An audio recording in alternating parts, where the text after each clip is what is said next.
everybody! I'm here today to talk to you about the top 9 driving mistakes to avoid.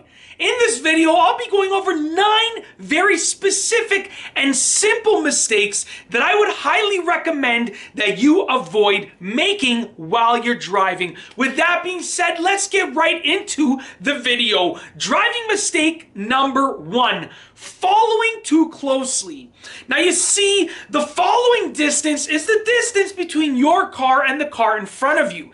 Now when you follow too closely, you're putting yourself and the driver in front of you at an increased risk for getting into an accident. That's because there is simply less reaction time. You see, if you are driving and you're keeping the proper following distance between your car and the car in front of you, if they slam on their brakes or if they have to swerve or if they do anything suddenly, you have enough time to react because you have enough distance between them and you. But if you're following too closely, then you probably won't have enough time to react. You'll definitely have less time to react, and that puts you and the driver in front of you at an increased risk for getting into an accident or a near accident. That's why it's important to not make this driving mistake. Do not follow too closely. Driving mistake number 2, letting your emotions interfere with your driving. Now you should keep your emotions and your driving as pretty much separate entities. That means that whatever you're feeling should not convert or translate to your driving. If you're feeling excited, you shouldn't let that translate to your driving because you'll probably drive a little bit faster. If you're feeling a little bit angry or on edge, you shouldn't let that translate to your driving because you'll probably drive a little bit more aggressively and so forth. What you want to do is you want to separate your emotions from your driving, okay? Now, driving mistake number 3 that you should not do and that you should avoid is driving when your car shouldn't be driven. Sometimes cars are in need of a repair and people drive the cars anyways, even though it's unsafe to drive them. Now there are certain things that can happen to your car that will still allow it to be safe to be driven, okay? But there are other more major concerns that if your car is experiencing any of these issues or concerns, you should not be driving it. So if your car should not be driven, if it is unsafe to drive or unfit to be driven, then what you want to do is you want to avoid driving it. Find another way to get to work, find another way to get to school, just find another way to get to where you need to go. Don't drive your car when it shouldn't be driven. That was mistake number 3. Mistake number 4, not adjusting your mirrors properly. Now, a lot of drivers have their license and they've been driving for many years. They've been driving for many, many years, but they still don't know how to adjust their mirrors properly. Your mirrors play a vital and important role in your driving. They allow you to see behind you while you're still looking forward. They're super, super important. And with that being said, it's important to know how to adjust your mirrors properly and to make sure that they're adjusted properly. So go ahead and adjust your mirrors properly so that you can see exactly what you need to see.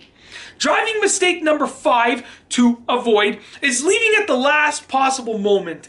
Now you see, many people try and squeeze in so much in their day, and although there's not a lot that's wrong with that because they can be very productive, when they do that and they leave at the last possible moment, they're putting themselves and the drivers and pedestrians around them at an increased risk for an unsafe situation. When you leave at the last possible moment, you're more likely to speed, you're more likely to make bad decisions while you're driving, and that's why you simply should leave earlier. Driving mistake number 6 to avoid is speeding.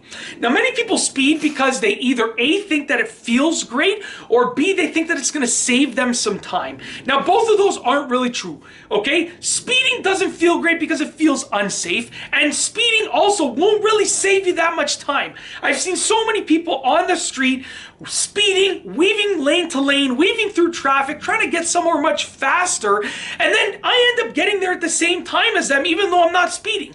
Or I end up getting there 30 seconds after them, simply because of the way that traffic works and the roads work and the light system, the traffic light system works and so forth. Speeding isn't going to get you there much faster. It's just simply not worth it, and it puts you at an increased risk for a dangerous driving situation.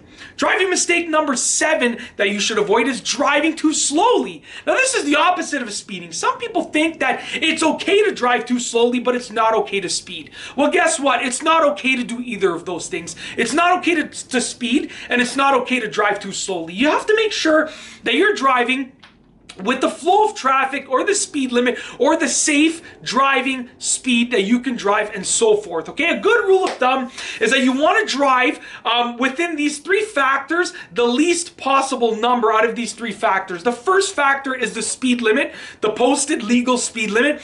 The second factor is the flow of traffic. The third factor is the safe speed that you can drive if the road conditions are not ideal. If it's snowing and so forth, the safe speed will be much less than the speed limit. So out of those 3 factors, whichever is the least amount, that's the speed that you want to drive as a rule of thumb. All right, moving forward, I just, diverged for a second right there. Moving forward, driving mistake number 8 that you want to avoid making is only signaling when there's traffic. Some people, I see it all the time, they don't use their signal until they absolutely have to use their signal. So they'll change lanes, they'll turn many times, and then they'll only use their signal when they actually have to let another driver know that they want to get into the lane or that they're turning. That's not the right thing to do because you're building a bad habit. When you don't signal, you think you're only not signaling when there's no traffic, but guess what? You're building a habit, and then sooner or later, you're not going to signal when there is traffic, and that can put you at an increased risk for getting into an accident or a near accident. So just signal all the time. It's as simple as that. Last but not least, the 9th driving mistake to avoid is ignoring road signs. Now, there are many different road signs, everything from speed limits to warning signs to legal signs like don't make a right on a red light and so forth, no U-turns in this section and so forth. Just obey all of the road signs. They're there for a reason. People don't put road signs. The people who design the road signs and figure out where to put them, they don't put them there just for fun. They don't randomly place them on the streets. They're there for a reason. So make sure that you follow the road signs, okay? It's as simple as that. And that's basically it. In this video, I've gone over the top 9 driving mistakes to avoid. If you liked the video, be sure to give it a thumbs up. Let me know what you think down below as a comment. And of course, be sure to subscribe for more great car and driving videos just like this one. And that's all I have for you today.